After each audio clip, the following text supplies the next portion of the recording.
কদরের বরকত থেকে, খায়ের থেকে বঞ্চিত হলো, সে আসলেই বঞ্চিত। হি ইজ দ্য লুজার, সে হতভাগা, সে পোড়া কপাল, সে বঞ্চিত। মান হুরিমা খায়রাহা ফাকাদ হুরিম, যে কদর পেল না সে হতভাগা। এখন আমরা কি হতভাগা হতে চাই? আমি খুঁজে 5টা আমলের কথা পেয়েছি বিশেষভাবে, কমন যে আমলগুলো সেগুলো তো ছিলই, বিশেষভাবে 5টা কাজ রাসূল সাল্লাল্লাহু আলাইহি ওয়াসাল্লাম এই কদরের রাতে করতেন। লাইলাতুল কদর, এই কদরের রাতটা হচ্ছে এমন রাত যেটা খায়রুম মিন আলফি শাহর, 1000 মাসের চেয়েও সেরা। 1000 মাস লাগাতার ইবাদত করলে যে সওয়াব, কদরের রাতে ইবাদত করলে এর সমান সওয়াব হবে নাকি? সমান হবে না। আল্লাহ তাআলা বলেছেন খায়রুম মিন আলফি শাহর, না, এর চেয়েও শ্রেষ্ঠ, এর চাইতেও বেশি। 1000 মাসে, অর্থাৎ 1000 মাসে হয় 83 বছর 4 মাস। তো কদরের রাতে যদি আমরা ইবাদত করি তাহলে 83 বছর 4 মাস ইবাদত করলে যে সওয়াব, সে সওয়াব আল্লাহ তাআলা আমাদের আমলনামায় নসিব করবেন। তো আমরা যেন এই কদরের রহমত বরকত থেকে যেন আমরা বঞ্চিত না হই। তো রাসূল সাল্লাল্লাহু আলাইহি ওয়াসাল্লামকে সান্ত্বনা দেওয়ার জন্য, যে হে নবী আপনি চিন্তিত হবেন না, বনি ইসরাইলের অনেক লোক 1000 বছর হায়াত পেয়েছে, শত শত বছর ইবাদত করেছে, জিহাদ করেছে, তারা হায়াত পেয়েছে বেশি কিন্তু তারা কদর পায়নি। আর আপনার উম্মতকে আমি হায়াত দিয়েছি কম কিন্তু তাদেরকে কদর দিয়েছি। সুবহানাল্লাহ বিহামদি, লাইলাতুল কদর দিয়েছি, যে কদরের রাত 1000 মাসের চেয়েও সেরা। তো এই কদরের রাতকে আবার লাইলাতুন মুবারাকাও বলা হয়েছে। ইন্না আনজালনাহু ফি লাইলাতিন মুবারাকা, এটা বরকতময় রাত। ফিহা ইউফরাকু কুল্লু আমরিন হাকিম, সব বিজ্ঞচিত প্রাজ্ঞচিত বিষয়ের ফয়সালা হয়। এটা বেসিক্যালি একটা বাজেট রাত বলা যায়। এ রাতে আগামী 1 বছরে আমাদের কি ঘটবে না ঘটবে আল্লাহ তাআলা এটার বাজেট করেন, এটাকে রিভাইজ করেন। সো এই রাতটা অনেক গুরুত্বপূর্ণ। তো এই কদরের রাত, এটা কবে? এটা স্পেসিফিক ছিল, মানে সুনির্দিষ্ট ছিল। রাসূল সাল্লাল্লাহু আলাইহি ওয়াসাল্লাম আমাদেরকে জানাতে চেয়েছিলেন কবে, কিন্তু রাসূল সাল্লাল্লাহু আলাইহি ওয়াসাল্লাম জানাতে পারেননি। সহিহ বুখারীতে এসেছে যে রাসূল সাল্লাল্লাহু আলাইহি ওয়াসাল্লাম খারাজান নবী সাল্লাল্লাহু আলাইহি ওয়াসাল্লাম লিয়ুখবিরানা বিলাইলাতিল কদর। উবাদা ইবনে সামিত রাদিয়াল্লাহু তাআলা আনহু বলেন, রাসূল সাল্লাল্লাহু আলাইহি ওয়াসাল্লাম আমাদেরকে জানাতে বের হয়েছিলেন যে কবে কদরের রাতটা। ফাতালাহা রাজুলান মিনাল মুসলিমিন, হঠাৎ মুসলমানদের মধ্য থেকে 2 জন ঝগড়া লাগলো, তর্ক লাগলো আর কি। রাসূল সাল্লাল্লাহু আলাইহি ওয়াসাল্লাম হঠাৎ করে ওই ঝগড়ার দিকে খেয়াল করলেন, ওই দিকে খেয়াল করে ওই তারিখটার কথা তিনি ভুলে গেলেন। ফারুফিআত, রাসূল সাল্লাল্লাহু আলাইহি ওয়াসাল্লাম বললেন আমার হৃদয় থেকে, অন্তঃকরণ থেকে এটাকে উঠিয়ে নেওয়া হবে। এখন আমি মনেই করতে পারছি না এটা কি 23 না 25 না 27 না 29, আমি মনে করতে পারছি না। এজন্য রাসূল সাল্লাল্লাহু আলাইহি ওয়াসাল্লাম বলেছেন যে তবে আমি এতটুকু মনে করতে পারছি, ফালতামিসুহা ফিল আশরিল আওয়াখিরি ফিল বিত্রি, রমাদানের শেষ দশকের বেজর রাত্রিগুলোতে তোমরা কদর তালাশ করো। বেজর রাতে যদি তোমরা কদর তালাশ করো তাহলে এই কদর সুনিশ্চিতভাবে তোমরা পাবে। তো এই জন্য স্কলাররা সবসময় বলেন যে লাস্ট 10 days অফ রমাদান খুব গুরুত্বপূর্ণ, সবচেয়ে the cream time of Ramadan. I repeat, এটা রমাদানের একেবারে মাহেন্দ্রক্ষণ। এই 10 দিনের যে কোনো 10 রাতের যে কোনো রাত কদর হয়ে যেতে পারে, বিশেষ করে অড নাইটস গুলো 21, 23, 25, 27 এবং 29, যে কোনো দিন হয়ে যেতে পারে কদর। সো বুদ্ধিমানের কাজ হচ্ছে আমরা যেন রমাদানের শেষ 10 রাতে লাগাতার একইভাবে একই স্পিডে আমরা যেন ইবাদত করি। কোন রাতে বেশি করলাম, হয়তো 27-এর রাতে আমি খুব ভাব গাম্ভীর্য নিয়ে, খুব আবেগ নিয়ে ইবাদত করলাম, কিন্তু হয়ে যেতে পারে যে এবছর কদর ছিল 25-এর রাত, হতে পারে না? পারে। তো আমরা তো মিস করে ফেললাম। তো আমরা যেন মিস না করি। বুদ্ধিমানের কাজ হবে সমান তালে ইবাদত করা। এবং এটা এত গুরুত্বপূর্ণ, রাসূল সাল্লাল্লাহু আলাইহি ওয়াসাল্লাম এত এমফাসাইজ করে কোন রাতের কথা বলেনি। আরবি মাস অনুযায়ী 354টা রাতের মধ্যে সবচাইতে শ্রেষ্ঠ রাত, সবচাইতে শ্রেষ্ঠ রাত সূর্য ডোবার পর থেকে হাত্তা মাতলাইল ফাজর, ফজরের সূচনা লগ্ন পর্যন্ত শান্তিময় এ রাত, বরকতের এ রাত। রাসূল সাল্লাল্লাহু আলাইহি ওয়াসাল্লাম বলেছেন মান হুরিমা খায়রাহা ফাকাদ হুরিম, যে কদরের বরকত থেকে, খায়ের থেকে বঞ্চিত হলো, সে আসলেই বঞ্চিত। হি ইজ দ্য লুজার, সে হতভাগা, সে পোড়া কপাল, সে বঞ্চিত। মান হুরিমা খায়রাহা ফাকাদ হুরিম, যে কদর পেল না সে হতভাগা। এখন আমরা কি হতভাগা হতে চাই? আমরা তো শুরুতে অনেক হোপফুল ছিলাম, এত এত ব্লেসিংস, এত এত বরকত, রহমতের ফলগুধারায় আমরা প্লাবিত হচ্ছি রমাদানে। তা আমরা তো হতভাগা হতে চাই না। তা আমরা যেন এই শেষ 10 দিন এক তালে আন্তরিকতার সাথে ঈমান ও ইহতিসাবা আমরা যেন ইবাদত করি। সম্মানিত ভাই এবং বোনেরা, তাহলে আমরা সৌভাগ্যশীলদের অন্তর্ভুক্ত হতে চাই, হতভাগা হতে চাই না। আমরা এবার একটু শুনবো যে রাসূলুল্লাহ সাল্লাল্লাহু আলাইহি ওয়াসাল্লাম কদরের রাতগুলোতে কি কি ইবাদত করতেন। আমি খুঁজে 5টা আমলের কথা পেয়েছি বিশেষভাবে, কমন যে আমলগুলো সেগুলো তো ছিলই, বিশেষভাবে 5টা কাজ রাসূল সাল্লাল্লাহু আলাইহি ওয়াসাল্লাম এই কদরের রাতে করতেন। 1 নম্বর কাজ হচ্ছে তিনি সারা রাত জেগে ইবাদত করতেন এবং পরিবারের লোকদেরকে ঘুমোতে দিতেন না, উঠিয়ে দিতেন। বছরের অন্য কোনো সময়ে সারা রাত জেগে আবাদত করার কোনো নজির রাসূল সাল্লাল্লাহু আলাইহি ওয়াসাল্লামের জীবনে ছিল না। সব রাতে ঘুমাতেন। আমি জোহর বারুতে একটা কনভেনশনে the daily routine of prophet সাল্লাল্লাহু আলাইহি ওয়াসাল্লাম একটা আলোচনা করেছিলাম, যেখানে রাসূল সাল্লাল্লাহু আলাইহি ওয়াসাল্লামের দৈনন্দিন জীবনের রুটিন আলোচনা করেছিলাম। সেখানে আমরা বলেছি যে রাসূল সাল্লাল্লাহু আলাইহি ওয়াসাল্লামের দৈনন্দিন অভ্যাস ছিল তিনি এশার পরেই তাড়াতাড়ি ঘুমিয়ে পড়তেন আর মিড নাইটে উঠতেন। রাসূল সাল্লাল্লাহু আলাইহি ওয়াসাল্লামের কর্মদিবস শুরু হতো মিড নাইটে। আমাদের তো সকালে, কারো আরো অনেক পরে শুরু হয়। রাসূল সাল্লাল্লাহু আলাইহি ওয়াসাল্লামের কর্মদিবস শুরু হতো বেসিক্যালি মিড নাইটে। এশার পরে কথাবার্তা না বলে আগে ঘুমোতে যেতেন, মিড নাইটে উঠতেন, কিন্তু ঘুমাতেন। ঘুম ছাড়া রাত কাটাতেন না। সারা বছরের এটা ছিল যে এশার পর পরে ঘুমোতে যেতেন, except the last 10 days of Ramadan. রমাদানের শেষ 10 রাতে রাসূল সাল্লাল্লাহু আলাইহি ওয়াসাল্লাম ঘুমাতেন না। এই 10 দিনের ব্যাপারেই পাওয়া যায় সারা রাত জেগে তিনি ইবাদত করতেন। আম্মা জান আয়েশা রাদিয়াল্লাহু তাআলা আনহা বলেন, ইযা দাখালাল আশরু আহিয়াল লাইলা ওয়া আইকাযা আহলা ওয়া জাদ্দা ওয়া শাদ্দাল মিজার। রমাদানের শেষ দশক যখন আসতো, রাসূল সাল্লাল্লাহু আলাইহি ওয়াসাল্লাম সারা রাত জেগে ইবাদত করতেন। পরিবারের সদস্যদেরকে জাগিয়ে তুলতেন, স্ত্রীদের ঘুমাতে দিতেন না, জাগিয়ে তুলতেন। ফাতেমা রাদিয়াল্লাহু তাআলা আনহার ঘর পাশেই ছিল, তাদেরকে যে জাগাতেন এবং নিজে সারা রাত ইবাদত করতেনই। জাদ্দা ওয়া শাদ্দাল মিজার, খুবই বলিষ্ঠ ভাবে, খুব মজবুত ভাবে কোমরে গামছা বেঁধে নামার একটা এক্সপ্রেশন এখানে দেয়া হয়েছে। মিজার, ইজহার মানে হচ্ছে বাংলা করলে হয় লুঙ্গি। লুঙ্গি আমরা যখন খুব শক্ত কোনো কাজ করতে যাই তখন তারা কি করে, খুব টাইট করে লুঙ্গিটা বাঁধে। তার মানে বোঝানো হচ্ছে রাসূল সাল্লাল্লাহু আলাইহি ওয়াসাল্লাম কোমরে ভালো করে লুঙ্গি বেঁধে বা গামছা বেঁধে আটকাট বেঁধে নামতেন শেষ 10 দিনের জন্য। এই সময় তিনি মানে কাউকে কেমন যেন চিনতেন না, সবসময় ইবাদতে মগ্ন থাকতেন। এটা আমরা করতে পারি যে শেষ 10 দিনে, আর যেহেতু 3 দিন বাকি, আমরা একটা স্পেশাল প্ল্যান করতে পারি যে আমরা আমাদের সর্বোচ্চটুকু উজাড় করে দিয়ে লাস্ট 10 days অফ রমাদানের এই বরকত আমরা হাসিল করব, এটা যেন আমাদের মিস না হয়। তাহলে এটা আমরা একটা পেলাম। 2 নাম্বার হচ্ছে ইতিকাফ করা। রাসূলুল্লাহ সাল্লাল্লাহু আলাইহি ওয়াসাল্লাম রমাদানের শেষ 10 দিন ইতিকাফ করতেন। আমাদের আয়েশা রাদিয়াল্লাহু তাআলা আনহা বলেন, কানা ইয়াতাকিফুল আশরাল আওয়াখির মিন রমাদান। রমাদানের শেষ দশকে তিনি ইতিকাফ করতেন। হাত্তা তাওয়াফাহুল্লাহ, ওনার ইন্তেকালের আগ পর্যন্ত এই অভ্যাসটাই তিনি জারি রেখেছেন। সুম্মা আতাকাফা আজওয়াজুহু মিন বাদে, তারপরে ওনার স্ত্রীরা ইতিকাফ করেছেন। আরেক বর্ণনায় এসেছে ইয়াতাকিফু কুল্লা রমাদান 10 আইয়াম, প্রতি রমাদানে তিনি 10 দিন ইতিকাফ করেছেন। কিন্তু যেই বছর তিনি ইন্তেকাল করবেন সে বছর তিনি 20 দিন ইতিকাফ করেছিলেন। প্রতি রমাদানে 10 দিন, আর যে বছর ইন্তেকাল করবেন সে বছর কয় দিন? 20 দিন তিনি ইতিকাফ করেছিলেন মসজিদে নববীতে। তাহলে আমরা এই রমাদানের শেষ দশকে এটা করতে পারি। 2 নম্বর পয়েন্ট হচ্ছে ইতিকাফ করা। যারা আমরা করিনি তারা আমরা ইতিকাফ করতে পারি। আমাদের আইআইএম এর মসজিদ এটা ইতিকাফের জন্য একটা উর্বর জায়গা। আমরা যখন এই ক্যাম্পাসে ছিলাম তখন দেখেছি যে এখানকার ইতিকাফের পরিবেশ যে এত সুন্দর, এটা কল্পনাই করা যায় না। অসাধারণ পরিবেশ। আপনি যদি ইতিকাফ নাও করেন, রাত 2টা বা 3টার দিকে সেন্ট্রাল মস্কে এসে বসে থাকলেও হবে। রাত 2টা 3টার দিকে এসে বসে থাকলে দেখবেন যে কেউ সেজদায় পড়ে কান্না করতেছে, কেউ হালাকা করতেছে, কেউ তাসবিহ পড়তেছে, কেউ কোরআন তেলাওয়াত করতেছে। মানে এত সুন্দর পরিবেশ, ওটা দেখলেই আপনার ইবাদত করতে মন চাইবে। তো আমরা যেন ইতিকাফ করার চেষ্টা করি। ইতিকাফ করতে না পারলে শেষ দশকের রাতগুলো যেন মসজিদে কাটানোর চেষ্টা করি, তা না পারলেও বাসায় যেন এই রাতগুলো আমরা মিস না করি। বিশেষ করে সেন্ট্রাল মস্কে তো অসাধারণ পরিবেশ, এটা হাইলি রেকমেন্ডেড। ইফ পসিবল আপনারা আসবেন, এখানে ইবাদতের চমৎকার পরিবেশ থাকে। 3 নাম্বার হচ্ছে রাসূল সাল্লাল্লাহু আলাইহি ওয়াসাল্লাম এবং জিবরাইল আলাইহিস সালাম যৌথভাবে কোরআন রিভিশন করতেন।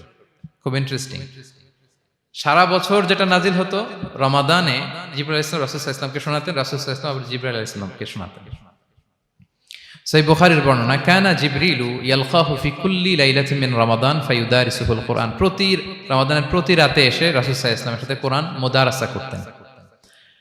সহিহ মুসলিমের বর্ণনায়, আন্না জিবরিল কানা ইউআরিদুহু বিল কুরআন কুল্লা আমিন মাররা। প্রতি বছর রমাদানে একবার শোনাতেন বা শুনিয়েছেন। যে বছর তিনি ইন্তেকাল করবেন তিনি 2 বার শুনিয়েছিলেন। আরাদা ইউআরিদু মানে এটা ফ্রম বোথ সাইড। আরবি শব্দটা এমন যে জিবরাইল আলাইহিস সালাম শোনাতেন, এরপর রাসূল সাল্লাল্লাহু আলাইহি ওয়াসাল্লাম জিবরাইল আলাইহিস সালামকে শোনাতেন। কোরআন রিভিশন করা। তো এই শেষ দশকের রাতগুলোতে আমরা যেন বেশি বেশি কোরআন পড়ি। কোরআন তেলাওয়াত, কোরআনিক রিসাইটেশন হতে পারে, কোরআনের অর্থ পড়া হতে পারে, তাদাব্বুরে কোরআন হতে পারে, কোরআনের হালাকায় জয়েন করা হতে পারে। ইন ইটস এনি ফর্ম আমরা যেন কোরআনের সাথে অ্যাটাচমেন্টটা বাড়াই লাস্ট 10 days অফ রমাদানে। 4 নাম্বার কিয়ামুল লাইল করা। রাসূল সাল্লাল্লাহু আলাইহি ওয়াসাল্লাম কিয়ামুল লাইল করতেন এবং কিয়ামুল লাইল শব্দটাকে রাসূল সাল্লাল্লাহু আলাইহি ওয়াসাল্লাম কদরের সাথে জুড়ে দিয়েছেন। সহিহ বুখারীর বর্ণনায় তিনি বলেছেন, মান কামা লাইলাতাল কদরি ঈমানা ওয়া ইহতিসাবা গুফিরা লাহু মা তাকাদ্দামা মিন যামবি। কদরের রাতে যে কিয়ামুল লাইল করে বিশ্বাস নিয়ে এবং নাজাতের প্রত্যাশা নিয়ে তার পূর্বের সমস্ত গুনাহ আল্লাহ তাআলা ক্ষমা করে দিবেন। তাহলে কিয়ামুল লাইলটা রাসূল সাল্লাল্লাহু আলাইহি ওয়াসাল্লাম বিশেষভাবে কদরের রাতের সাথে সম্পৃক্ত করেছেন। আমরা যেন প্রতি রাতে কিয়ামুল লাইল করি, লম্বা সময় যেন দাঁড়িয়ে থাকি, লম্বা সময় কোরআনিক রেসাইটেশন করি দাঁড়িয়ে থেকে, লম্বা সময় রুকু, লম্বা সময় সিজদা, স্পেশালি সিজদা। আখরাবু মা ইয়াকুনুল আবদু মির রাব্বিহি ওয়া হুয়া সাজিদ ফাআকসিরু ফিহি দুআ। বান্দা যখন সিজদায় থাকে আল্লাহ সবচেয়ে কাছে থাকে, তো আমরা তো আল্লাহর সবচেয়ে কাছে যেতে চাই এই ক্রিম টাইমটাতে, কি বলেন? আমরা যেন লম্বা সময় সিজদাতে থাকি। কিন্তু আমাদের অনেকের যেটা হয়, নামাজে তাড়াহুড়ো, অনেকের সব ব্যস্ততা যখন নামাজে দাঁড়াই এরকম হয়ে যায়। রাসূল সাল্লাল্লাহু আলাইহি ওয়াসাল্লামের সালাত যদি আমরা খেয়াল করি, বিশেষ করে কিয়ামুল লাইলে এত যে সুন্দর ছিল। আম্মাজান আয়েশা রাদিয়াল্লাহু তাআলা আনহাকে জিজ্ঞেস করা হয়েছিল যে, হে আম্মাজান, রাসূল সাল্লাল্লাহু আলাইহি ওয়াসাল্লামের কিয়ামুল লাইল কেমন ছিল, কিভাবে কিয়ামুল লাইল করতেন? আম্মাজান আয়েশা, দেখেন ওনার এক্সপ্রেশনটা কত সুন্দর। তিনি বলেছেন, ফালা তাসআল আন হুসনিহিন্না ওয়া তুলিহিন্না। রাসূল সাল্লাল্লাহু আলাইহি ওয়াসাল্লামের কিয়াম যে কত সুন্দর ছিল, কত লম্বা ছিল, আমায় জিজ্ঞেস করুন, আমি বলতে পারবো না। আমরা অনেক সময় যখন খুব বেশি চমৎকার কিছু হয় তো আমরা কি বলি, ভাই এত সুন্দর ছিল, আমি বোঝাতে পারবো না। এরকম বলি না যে এত অসাধারণ, আমি বলে বোঝাতে পারবো না। বাংলাতেও কিন্তু আমরা বলি এত চমৎকার, বলে বোঝাতে পারবো না, শব্দের বুননে, ভাষার বুননে আমি ফুটিয়ে তুলতে পারবো না। তো আম্মাজান আয়েশা এটাই বলেছিলেন, ফালা তাসআল আন হুসনিহিন্না ওয়া তুলিহিন্না। রাসূল সাল্লাল্লাহু আলাইহি ওয়াসাল্লামের রাতের নামাজ কিয়ামুল লাইল যে কত সুন্দর ছিল, কত দীর্ঘ ছিল, লম্বা ছিল, আমায় জিজ্ঞেস করো না, আমি বলে বোঝাতে পারবো না। সুবহানাল্লাহি ওয়া বিহামদি। আমরা যেন লম্বা সময় কিয়ামুল লাইল করি। আম্মাজান আয়েশা রাদিয়াল্লাহু তাআলা আনহা আরো বলেন, কানা ইয়াকুমু মিনাল লাইলি হাত্তা তাতাফাত্তারা কদামা। এত দীর্ঘ সময় দাঁড়িয়ে থাকতেন, থাকতে থাকতে ওনার পা ফুলে যেত, পা দুটো ফুলে যেত। আপনিও দীর্ঘ সময় দাঁড়িয়ে দেখেন যে পায়ে ঝিম ধরে যাবে, পা ফুলে যাবে, এটা করতেন রাসূল সাল্লাল্লাহু আলাইহি ওয়াসাল্লাম। তো আম্মাজান আয়েশা বলেন, ইয়া রাসূলুল্লাহ লিমা তাসনাউ হাযা ওয়া কদ গুফিরা লাকা মা তাকাদ্দামা মিন যামবিকা মা তাআখার। আপনি এত কষ্ট কেন সহ্য করেন নিজের দেহের উপরে? আপনার তো আগের পরের সব গুনাহ মাফ। আদতে তো রাসূল সাল্লাল্লাহু আলাইহি ওয়াসাল্লামের গুনাহই নেই, তিনি নিষ্পাপ। এত কষ্ট কেন করেন? আপনার আগের পরের সবই তো মাফ করে দেয়া হয়েছে, কেন করেন? রাসূল সাল্লাল্লাহু আলাইহি ওয়াসাল্লাম উত্তর করেছেন, আফালা উহিব্বু আন আকুনা আবদান শাকুরা। আয়েশা, আমি কি শুকরগুজার বান্দা হতে পছন্দ করব না? আল্লাহ তাআলা আমাকে তার রহম এবং করমে সব মাফ করে দিয়েছেন, কিন্তু আমি কি শুকরগুজার হব না? আমি কি আমার রোলটা প্লে করব না? আমি কি নিজেকে সঁপে দেব না আল্লাহ তাআলার কাছে জায়নামাজে? তো এটা ছিল সংক্ষেপে রাসূল সাল্লাল্লাহু আলাইহি ওয়াসাল্লামের কিয়ামুল লাইলের ধরন। এভাবে তিনি দীর্ঘ সময় কিয়ামুল লাইল করতেন। আমরা যেন এটা করি। সেন্ট্রাল মস্কে কিয়ামুল লাইল এবছরও নিশ্চয়ই হচ্ছে, আমরা যেন অংশগ্রহণ করি। 5 নম্বরে রাসূল সাল্লাল্লাহু আলাইহি ওয়াসাল্লাম দোয়া করতেন। এই কদরের রাতগুলোতে খুব বেশি বেশি দোয়া করতেন। দোয়া নিয়ে আমরা একটা জুমার খুতবা দিয়েছিলাম, সেখানে আমরা বলেছিলাম যে দোয়া হতে হবে খুব আন্তরিক দোয়া, রোবোটিক দোয়া যেন না হয়। আপনার আবেগ, ভালোবাসা, মনের মাধুরী মিশিয়ে, চোখের পানি মিশিয়ে, অশ্রু সিক্ত করে এই দোয়াটা করতে হবে, তাহলে সে দোয়া আল্লাহর কাছে কবুল হবে। আমরা যেন আমাদের ভাব, আবেগ সব ঢেলে দিতে পারি আমাদের দোয়াতে, আমাদের সিজদায়, আমাদের কিয়ামুল লাইলে। এবং যে কোনো ভাষায় কোরআনিক দোয়াগুলো রেকমেন্ডেড, হাদিসের মাসুরগুলো রেকমেন্ডেড। তাছাড়া আপনার নিজের ভাষায় আপনার কি চাওয়া, আপনার কি আকাঙ্ক্ষা, আপনার মনের কষ্ট, যাতনা সবকিছু আপনি আল্লাহ তাআলার কাছে পেশ করুন। এবং আম্মাজান আয়েশা জিজ্ঞেস করেছিলেন, ইয়া রাসূলুল্লাহ, আমি যদি কদর পেয়ে যাই আমি কি বলবো এ রাতে? মা আদউ, কি দোয়া করব? রাসূল সাল্লাল্লাহু আলাইহি ওয়াসাল্লাম বললেন, তাকুলিন, আয়েশা তুমি বলবে, আল্লাহুম্মা ইন্নাকা আফুউন তুহিব্বুল আফওয়া ফাআফু আন্নী। আয়েশা তুমি যদি কদরের রাত পেয়ে যাও এটা বলবে, হে আল্লাহ আপনি ক্ষমাশীল, আল্লাহ আপনি ক্ষমাকে পছন্দ করেন, আল্লাহ তাই আপনি আমায় ক্ষমা করেন। হে আল্লাহ আপনি ক্ষমাশীল, আপনি ক্ষমাকে পছন্দ করেন, আল্লাহ আপনি আমাকে ক্ষমা করেন। এই দোয়াটা আমরা যেন বেশি বেশি করি। আমার সাথে সাথে সবাই একটু পড়ুন মেহেরবানি করে, আল্লাহুম্মা ইন্নাকা আফুউন তুহিব্বুল আফওয়া ফাআফু আন্নী। আল্লাহুম্মা ইন্নাকা আফুউন তুহিব্বুল আফওয়া ফাআফু আন্নী। হে আল্লাহ আপনি ক্ষমাশীল, আপনি ক্ষমা করাকে পছন্দ করেন, আল্লাহ আমাকে ক্ষমা করেন। আমরা আমাদের নিজেদের ভাষায় অনেক দোয়া করতে পারবো, কিন্তু রাসূল সাল্লাল্লাহু আলাইহি ওয়াসাল্লামের শেখানো দোয়াগুলো এটা হচ্ছে মানে very precise in wording but comprehensive in meaning. এটার অর্থ, এটার আবেদন এটা অনেক বেশি। আমি অনেক 10টা-20টা বাক্য বলে এত সুন্দর কথা মিলাতে পারবো না। রাসূল সাল্লাল্লাহু আলাইহি ওয়াসাল্লাম যেটা শিখিয়ে দিয়েছেন, আগে আল্লাহর প্রশংসা করলাম, আল্লাহ আপনি ক্ষমাশীল, আবারও প্রশংসা, আল্লাহ আপনি তো ক্ষমা করাকে পছন্দ করেন, যেটা আপনি পছন্দ করেন না ওইটা তো চাচ্ছি না। যেটা আপনার পছন্দ, যেটা আপনি করতে ভালোবাসেন, গাফিরিয যামবি ওয়া কাবিলিত তাওব, আপনি ক্ষমা করাকে পছন্দ করেন, তওবা কবুলকে আপনি পছন্দ করেন, তো সেটাই তো চাচ্ছি আপনার কাছে।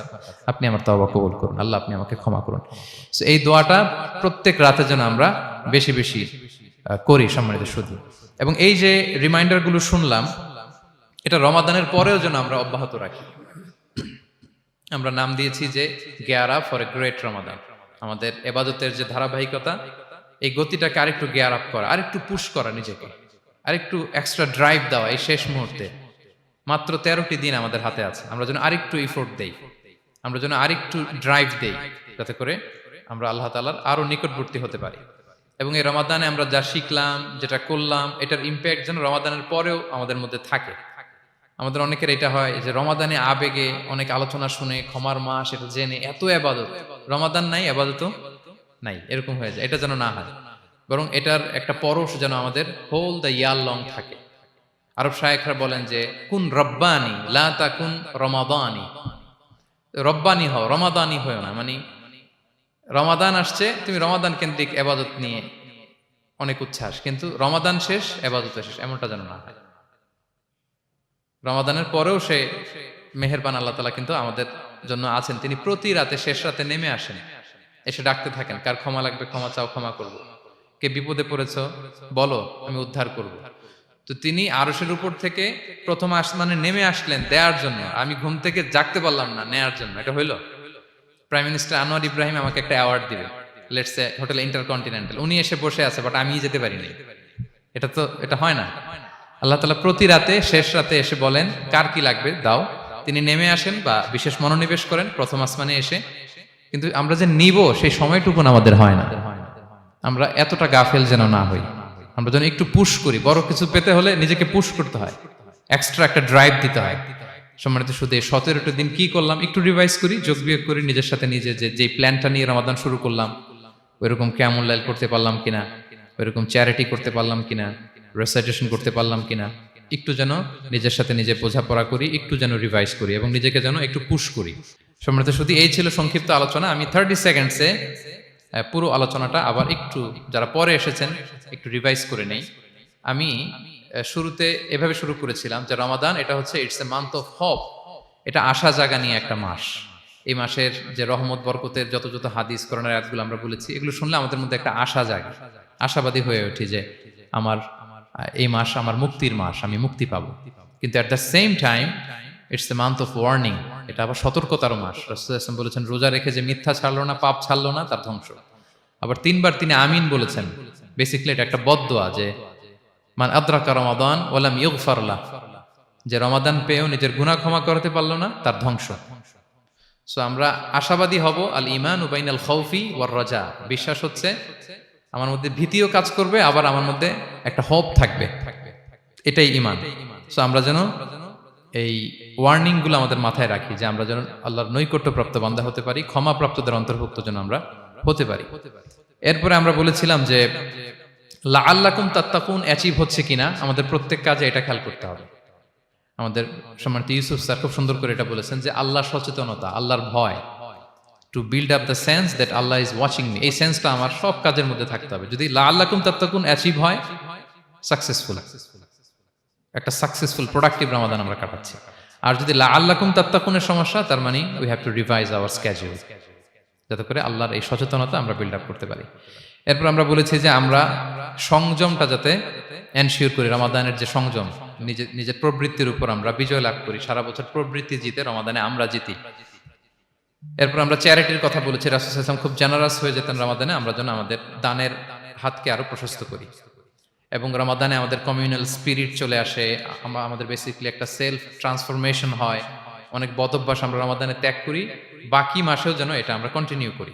আর সবশেষে আমরা লাস্ট 10 days অফ রমাদানের গুরুত্ব নিয়ে বলেছিলাম যে রাসূল সাল্লাল্লাহু আলাইহি ওয়াসাল্লাম খুব হতাশ হয়ে পড়েছেন যে অন্য নবীর উম্মতেরা অনেক হায়াত পেয়েছে, আমরা পেলাম 60-70, তো আমার গুনাহগার উম্মত কি করবে? আল্লাহ বলেন লাইলাতুল কদর খায়রুম মিন আলফি শাহর, নবী হে আপনার উম্মতের জন্য আমি কদরের রাত দিয়েছি, যে এক রাতে ইবাদত করলে 1000 মাসের চেয়েও বেশি সওয়াব তারা পেয়ে যাবে। সো এই কদরের রাত যেন আমরা মিস না করি। কোনটা কদরের রাত? আমরা বলেছিলাম শেষ 10 দিন সমান তালে আবাদত করবো। বিশেষ করে আমরা গুরুত্ব দিব অড নাইটস গুলোতে, 21, 23, 25, 27, 29 আমরা গুরুত্ব দিব। এবং রাসূল ইসলাম বলেছেন, মান হুরিমা খাইরাহা ফাকাদ হুরিম, যে কদরের বরকত মিস করলো সে বঞ্চিত, সে হতভাগা, হি ইজ দ্য লুজার। আমরা যেন লুজার না হই, আমরা যেন গেইনার হই এই বরকতের মাসে। এবং সবশেষে আমি বলেছিলাম রাসূল সাল্লাল্লাহু আলাইহি ওয়াসাল্লাম স্পেশালি 5টা আমল করতেন, সারা রাত জাগতেন, ফ্যামিলি মেম্বারসদের জাগিয়ে তুলতেন, উৎসাহিত করতেন এবং কোমরে গামছা বেঁধে নামতেন।